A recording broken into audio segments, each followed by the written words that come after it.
c'est beaucoup de pédagogie et puis c'est aussi une façon de comprendre comment la jeunesse a pu se construire culturellement, comment elle a pu adopter telle ou telle option politique et puis surtout parce qu'on parle de mai 67, on parle des mouvements indépendantistes.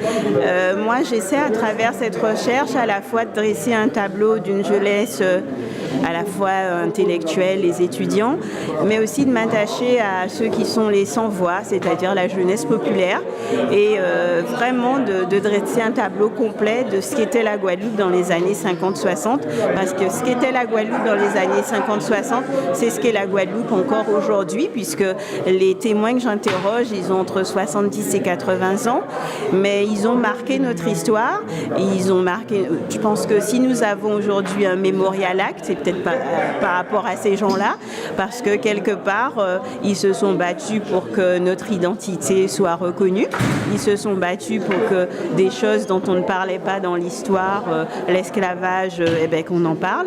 Et donc je pense que c'est vraiment un moment fondateur pour les cultures dans un sens large, à la fois politique, mais même sur le gros cas, tout ça c'est une période charnière, les années 50 jusqu'aux années 70, où la Guadeloupe se construit. Oui, c'est facile de parler de ces moments parce que je pense qu'on a franchi un cap et que les jeunes ont soif d'apprendre, de connaître. L'année dernière, par exemple, j'ai fait venir des témoins de mai 67 et je crois que mes élèves, ça les a beaucoup marqués parce que je crois que ce qui est important, c'est que l'histoire, ça ne soit pas quelque chose d'abstrait, mais quelque chose de concret et qu'on puisse échanger encore avec des témoins qui sont encore vivants. Je pense qu'il faut aller encore plus loin et surtout, il ne faut pas que l'historien reste dans sa tour d'ivoire, il faut qu'il aille à la rencontre du peuple et je pense que c'est vraiment quelque chose qui est vraiment intéressant, cette itinérance des historiens qui ont écrit dans cet ouvrage autour de toute la Guadeloupe pour pas seulement que les gens viennent, mais qu'on aille à leur rencontre. Voilà, c'est une façon de démocratiser l'histoire. Voilà. L'histoire de la Guadeloupe, elle est originale, oui. Elle est originale, mais comme je l'expliquais tout à l'heure, elle est originale, mais elle est dans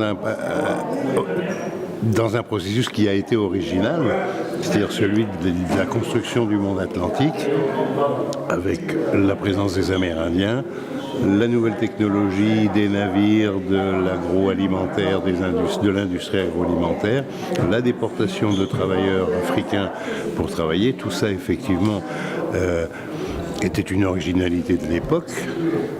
Et la Guadeloupe est un des exemples tout à fait importants de cette expérience-là. Et on est à pratiquement 4 siècles d'histoire. Alors, oui, bien sûr, oui, c'est le passé. Et on voit bien qu'on a dépassé pour beaucoup ce passé, on est bien d'accord. Mais il est vrai quand même que... il y a une chanson célèbre qui dit « Du passé, faisons table rase ». C'est pas très malin parce que, non, quand on sort le passé par la porte, il revient toujours par la fenêtre. Alors autant le regarder. Et surtout que maintenant, quand même, on peut le faire. Beaucoup de gens savent le faire, sont capables de le faire. Et il y a des réalités concrètes. Les gens vivent ensemble de toute façon. Donc, il faut effectivement être capable d'aborder ces questions sans être... en sortant de ce qu'on appelle le pathos, c'est-à-dire de l'émotion. On peut en parler aussi effectivement avec intelligence, avec distance, parce que la majorité d'entre nous savent se respecter. C'est ça qui doit être l'exemple. C'est pas parce que c'est que cette majorité d'entre nous qui savent se respecter, ce soit eux qui donnent le ton. Alors moi, je suis de ceux effectivement avec les collègues guadeloupéens qui ont écrit ce livre, qui ont participé à ce livre, en tous les cas des historiens, pour dire qu'effectivement, s'instruire de l'histoire, c'est utile à nous tous. Comme je l'ai expliqué, c'est pour comprendre ce qui s'est passé, puis c'est aussi pour dialoguer avec nos ancêtres. Et ça, c'est réconfortant pour chacun d'entre nous. Oui, un véritable moment, parce qu'effectivement, on a eu 3 panneaux, 3 tableaux dressés et on dirait que les tableaux de l'histoire qui ont été présentés s'emboîtaient les uns après les autres. Donc tout ce qui nous concerne, déjà l'industrie sucrière, tout ce qui concerne un petit peu la démographie des esclaves et tout ce qui concernait aussi la période de cette guerre d'Algérie, à savoir comment s'étaient comportés nos Antillais de l'époque.